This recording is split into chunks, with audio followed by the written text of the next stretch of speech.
his dad will come in and he'll leave the door open, and before we know it, he's on the streets. The neighbors will put in there. At one point, they actually called social services.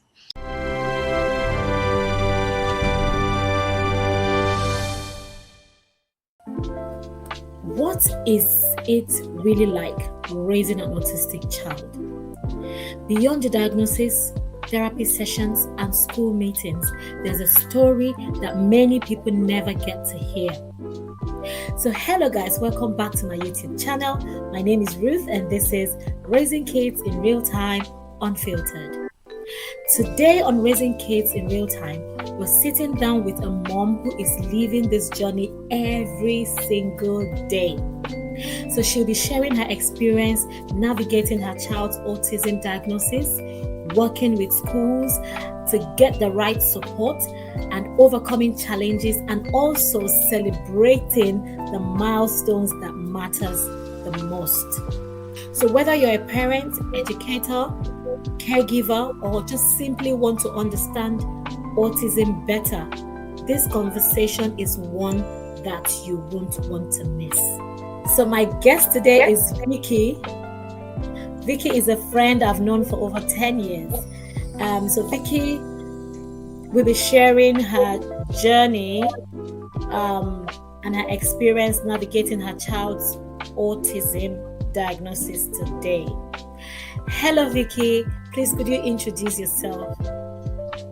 My name is Victoria. I'm a mom of two. I have an 11-year-old and I have an 18-year-old. Thank you so much, Vicky. All right, so our first question today will be, can you please tell us about your child and the journey that led to his autism diagnosis? Oh, definitely. My second child, Manase, is 11. It wasn't born with autism, and that's the shock.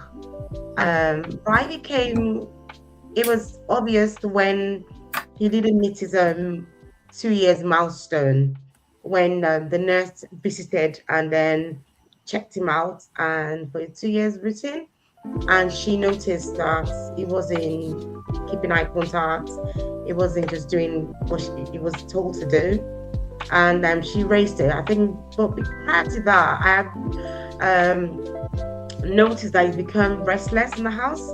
At the time, he was going to nursery because I was trying to get back to work, and so at night he wouldn't sleep at night, and it would force and everything. So I didn't know this at the time, but the nursery that he was attending, it was a quiet, but it was a curious baby. So he would touch the window blinds, and I think the nursery manager, it wasn't at home, it was done in a home. She had a bit of a OCD.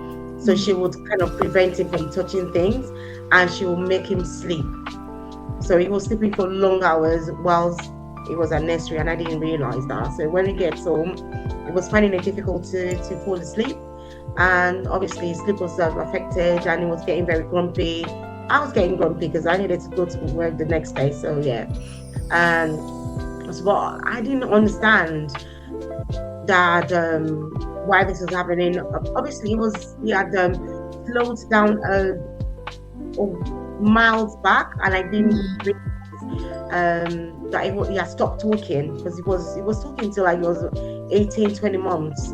He would say things that were according to what he was feeling. Like he would say thank you, he was given something, he would say grandma, he was saying things, he would call his brother and stuff. So but I didn't get it until the lady came and noticed, and then that's when I picked it up that, oh yeah, he had actually stopped talking, and he was pointing me to stuff he wanted. He would pull me to the kitchen, he would point at work, and I'm like, why are you not getting it? And I didn't even realize I wasn't even answering his names anymore. So that's what happened, and we started that journey from then on, and we didn't get a diagnosis. This was 2 years. That was after the 2 years check, and right up till it was 4. We didn't get the diagnosis until it was 4, and it was gnashing his teeth. It was flapping his hands. It was not. Yeah, it was looking at his fingers, looking at his hands. he wasn't looking out of the window anymore. He wasn't paying attention to anything around him. It was just himself. And he was crying a lot. It was repeating things. It was whether it was pouring water on the rug, and I would get angry with him, like, what is wrong with you? And again, he was repeating patterns, repeating things that were not right, and I was, what is going on? And then we went to the GP after that, and the doctor, the pediatrician at the time, did put a mark and he said autism. And at that time, I still didn't know what autism was anyway. So, and I was with his dad at the time, so we didn't know what that was. He had actually said something about somebody's child having autism years back. I think it's the first time I heard the word, but because it wasn't my problem, it wasn't my child, I didn't pay attention to it. Yeah. Oh wow. So would you say that at that time he was throwing tantrums a lot? Was he slamming doors? What were the things he was doing that made you think that? Was he getting angry? Was he getting upset all the time? Yeah, angry. It was for him, I think it was communication. He couldn't communicate anymore. And so it would upset him because he couldn't talk to me. He didn't tell me what he wanted. It was to bring something to him and he didn't want it. He would just cry. And one thing I also noticed was he was running away. He was a runner. So I would come up the house and I would lock the door, and his dad would come in and he'll leave the door open, and before we know it, it's on the streets. The neighbors were put in there. At one point, they actually called social services. And but at this point, I was making sure that the doors were locked. But obviously, dad would come in and would leave the door open, and he would just find his way to the door downstairs, and he would open the door and just leave the house. You know, whether it was just wearing his t-shirt and pull up. And he wasn't taking instructions. Like, I was trying to potty train him. He wasn't interested. I bought all the potties at the time, the training potties, the ones that could sing, the ones that could make noise, you know, that would kind of mimic real toilets, flush and stuff. I was paying no attention to them. And I had to go and get at the time Amazon Echo to now time the minutes I need to take him to the toilet, and he wasn't interested in being potty trained, and he didn't get potty trained till about 5.5 years. Yeah. Oh, thank you for sharing, Vicky. Thank you. Yeah, so we'll move on to the next question. So what were some of the biggest challenges you faced as a parent after receiving the diagnosis, and how did you navigate them? What helped you cope emotionally and practically? I'll say the biggest challenge is post-diagnosis. So when you're now told what the problem was, it was mixed feelings for me, because one time I was like, oh, now I know I can put a name to what was wrong with him. Yes. And also I felt like they had told him he had stage 4 cancer, because I didn't see a way out at the time. I didn't see a way out. There was no support. So when they give you the diagnosis, the letter, they'll just give you leaflets. So you need to go and meet and go to all these available places, support, but no one was kind of telling you what to do. Exactly to do. So I didn't know what to do for kind of a while, and that kind of made me to withdraw, for especially with moms that I'd formed friendship with whilst I was with him, whilst they were toddlers, they were babies, and I used to take him to the library and do like a sing song. And I had that opportunity with his older brother, where I would go to the local authority, the library, and form a friendship with moms, and we would see each other, whether it was every Wednesdays, and they do a sing along with the nurse at the library at the time. So I couldn't do that with him anymore, so I kind of withdrew. And I can't remember how I sought help. I think, it's nursery. So then I've moved him from that nursery to another nursery, and someone actually told me that take him away. One of the teachers said to this was the second nursery, told me that your son has been put on the high chair for hours. So even if he's had his nappy soiled, they will not clean him up. And this is the nursery. Mm. And because the lady said he was walking around, he was touching, and again, he was in trying to, he didn't know what to do. He was, so I had to take him to another. This is the third nursery now. Thank Mm. God they were the ones that helped me. They told me about ESC plan. They said, Okay. "Mommy, before you go to primary school, start it now." They told me where to go, so I had to go to the local authority. Mm-hmm. They used to have an independent department where they help children, parents to help their children, whether to navigate the right school for the children, with the right support. And so they told me about EAC plan. So I'd already started whilst it was in nursery. Mm. They were about 3 years old at the time, three going to four. So by Mm. the time the diagnosis came, we already kind of have a EAC plan. And Mm. but I still put his older brother's mainstream school as number one choice. So obviously, Mm-hmm. naturally, your child goes to the where his older sibling goes, and they Mm. and the school knew. They've known the older one because there's 7 years Yeah. gap. So they've known Yeah. the older one. And whilst I was pregnant with him, they were like, "Oh, they can't wait for me to have the baby," and the baby will come to school. So all the excitement kind of went downhill when started reception with the primary school. And on Mm. the first day, I tried to tell them I wanted to transit him into class because Mm-hmm. obviously they've told me about transitioning and blah blah blah. So, but the school stopped me. They didn't want me to put him into class. They stopped me and I Oh. said, "Mom, no, none of the children goes into school." And that's when the problem is. I hadn't even gotten to the bus stop when they called Oh. me to take my child from the mainstream school that he wasn't settling. He was crying because I needed to transition him and they didn't let me do that. Because Mm. even though he wasn't understanding my work, because now when he was diagnosed with autism and GDD, global developmental delay, and Okay. he was non-verbal at this time. So he Mm. had older, he has sensory processing needs. So it was noise were too much for him. He would cover his Yeah. ears and stuff like that. So yeah. So when the school said I shouldn't transition him into class, I went back to come to pick him up. And from then on they said they couldn't support him. Oh, okay. And so they were giving me like an hour slot at Mm. the reception. So I will take him Mm. in at 10 o'clock when everybody has maybe the assembly has finished and people are Mm-hmm. still in the class. So you will go there for like 10 to 11. And I was like, no, at that point, it meant that I couldn't go back to work. So Mm. I wasn't, then after that, I wasn't having it. I was like, no, I can't do 1 hour because I'm literally just sitting at the bus stop. I wasn't driving at the time. I was just sitting at the bus stop, whether it was raining, whether it was a cold weather, I would be at the bus for only because then I'm going back at 11 to take him from class. So I said to him, so I stopped taking him to school for a week.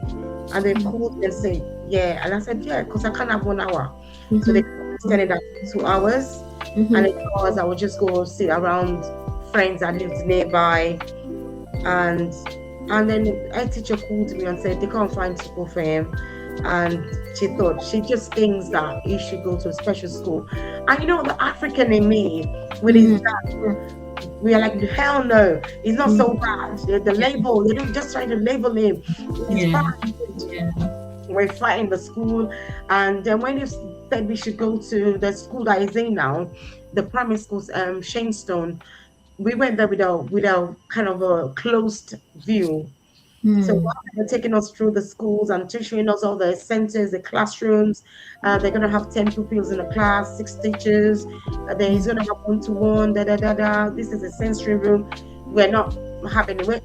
I was more receptive to it. I was more accepting because, like I said, I can tell the difference between my first child and my second child. Yeah. But the dad was closed. He wasn't opening. He didn't have. So when we went through the classes and the stuff, and the head teacher was telling us, and she asked, "Do you have any questions?" It was like, "When can he get out?" And at that time, I thought, "It's not a prison. Why are you? You know what I mean? Yeah. Get out. Like it's not a prison." So at this point, I needed to help. I needed to help my child. I needed to know what I was dealing with, and I found a charity in the local in my area, in my community, Bexley Snap. They were fantastic. They would offer courses for autism course and stuff. Yeah. And I would apply for everything because I needed to know. But then I would see myself go to these classes and I would just weep. I would just cry.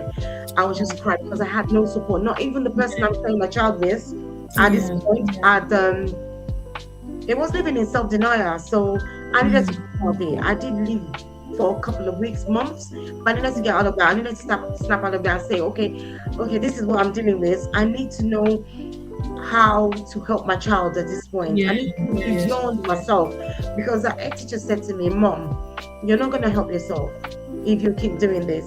You need to take yourself out of this situation and your child. What is best for your child? And I started thinking about what is best for my child, what's best for my child.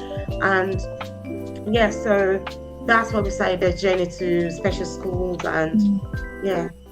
Oh, oh no, I don't even know what to say. But thank you for sharing this. Thank you. Thank you. Um, so yeah, you said that was when you started your journey to special needs school. So now, how has your child's school supported their learning and development? Were there any Um, specific teachers, programs, accommodations, or you interventions that talked made about how that a helps me to cope difference? emotionally and practically as well. Pardon? You said you asked how it helped me to cope emotionally and practically. Yeah. So I'll say my faith kind of helped me, my belief in God, Okay. and His love. And I know that God is love, and He will not put me, He will not put a situation because there's a Bible verse that says that He will not give you the trials that is beyond you. But sometimes I'll say to Him, it's beyond me. This is beyond me. I can't do this by myself. Because there was one point where He's training where He would swell Himself and it would just be a mess. And I would scream, but then I would have to, because I can't take this anymore. Then I will have to be the one that will clean out Him anyways. Because nobody's gonna help me. Nobody's coming. So, like I said, so that kind of helped. My faith helped me a lot. My family helped me. I've got siblings. My mom at the time, she was alive at the time, but she passed sadly 3 years ago. My mom helped me, even though my siblings were not physically here. They live in the States. They couldn't call me.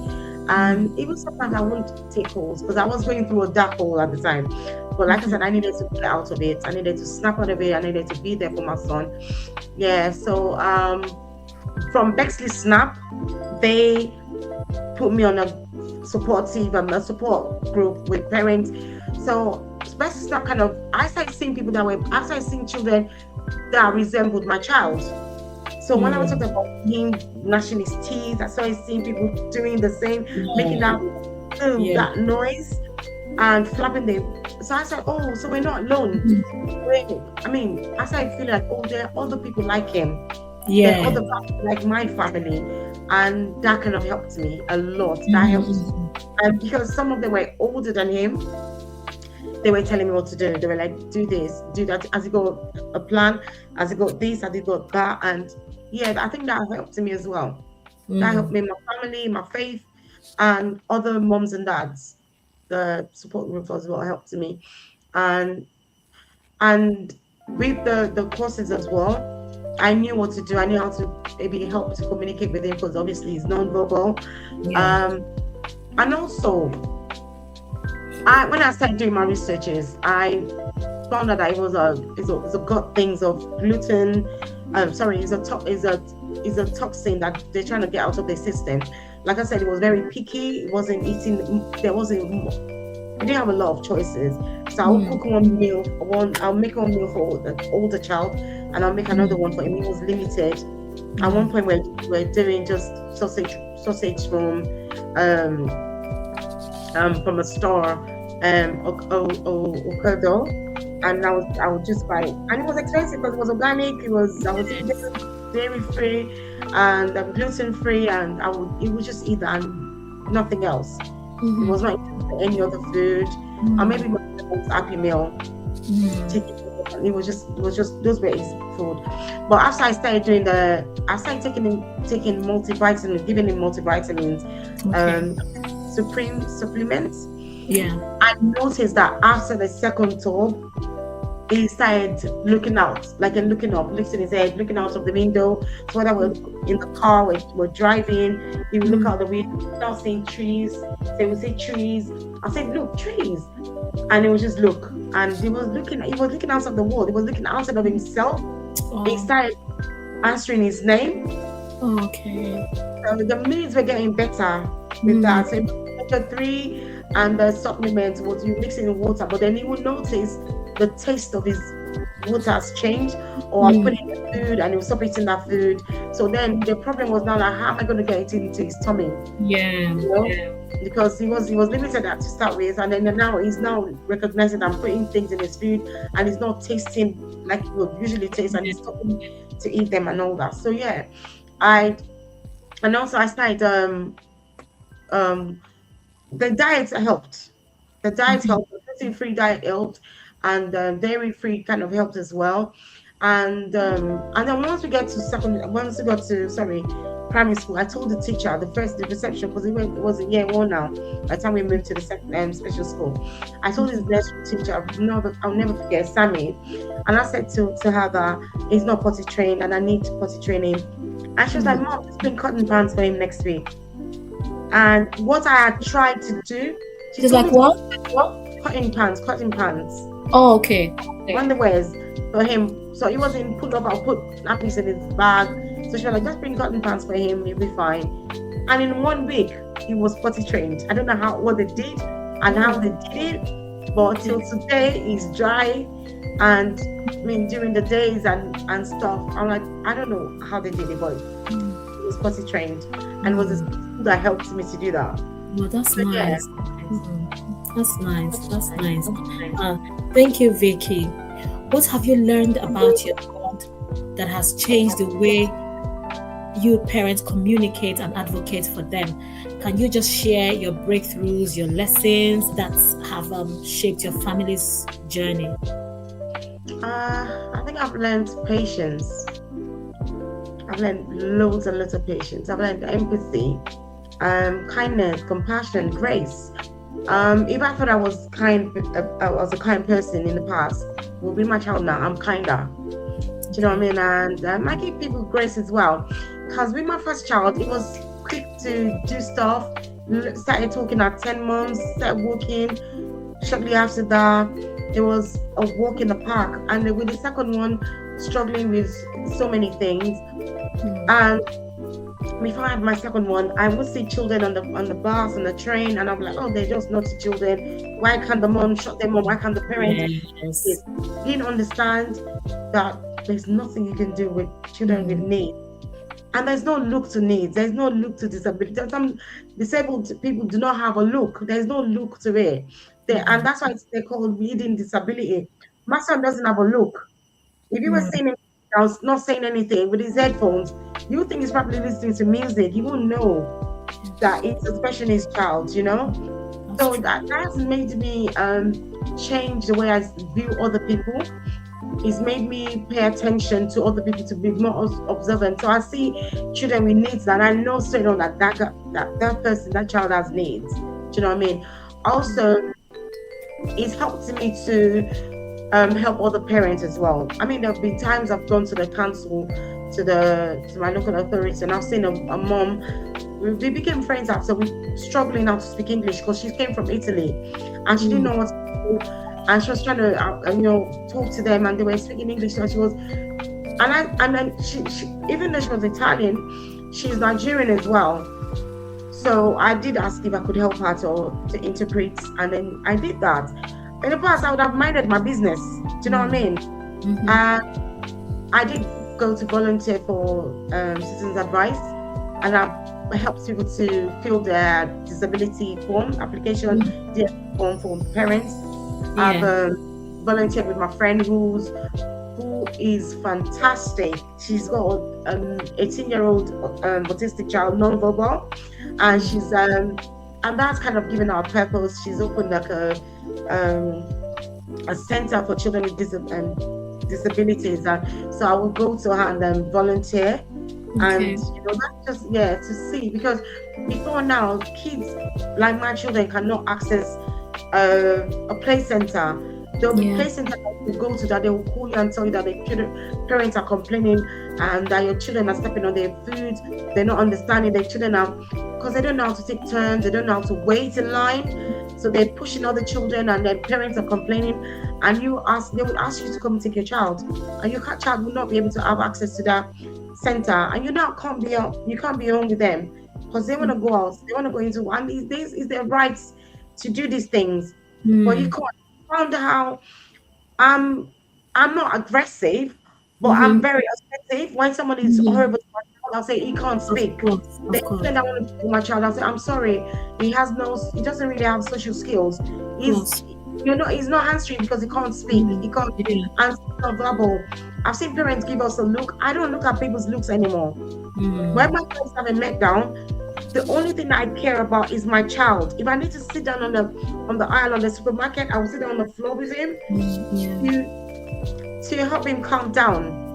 I Mm. will text him. I don't care about anybody anymore. Before it'll be Mm. oh, they're looking at me and I don't care. Mm. My Yeah. child my child's needs is so he needs me and I'm there. I'm focused only Mm. about my child. Whoever's Yeah. gonna talk about now I would we go on with a lanyard, with a sunflower lanyard, with it's got a backpack where he writes I'm autistic, I sing loudly, Wow. I'm miserable, so that people will know and Yeah. they will not just give him a dirty look or think, oh, Yeah. he's just being stubborn, he's being, entitled, he's being this and Yeah. that. The people can be more empathetic, more kind. I mean, kinder, sorry, because I found out that children are really cruel, children are horrible, Mm. and parents are cruel as well. Parents are really unkind. So yeah. Mm. Oh, thank you, Vicky. Thank you. Um, so, what message would you like to share with parents who have recently learned that their child is autistic and who are currently seeking answers and support? What encouragement, basically, or practical advice would you offer them? Autism is wide. There is no one size fits all. Your child is unique. Your child is different. There's a way out.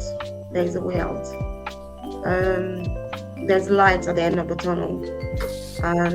My son is, I would say, pre-verbal now. Mm. So he would say a word or two. He would say, if he was hungry, he would say food. He would say Mm-hmm. water. He would say drink. He would say go out. He would Mm. say church. He would say shopping.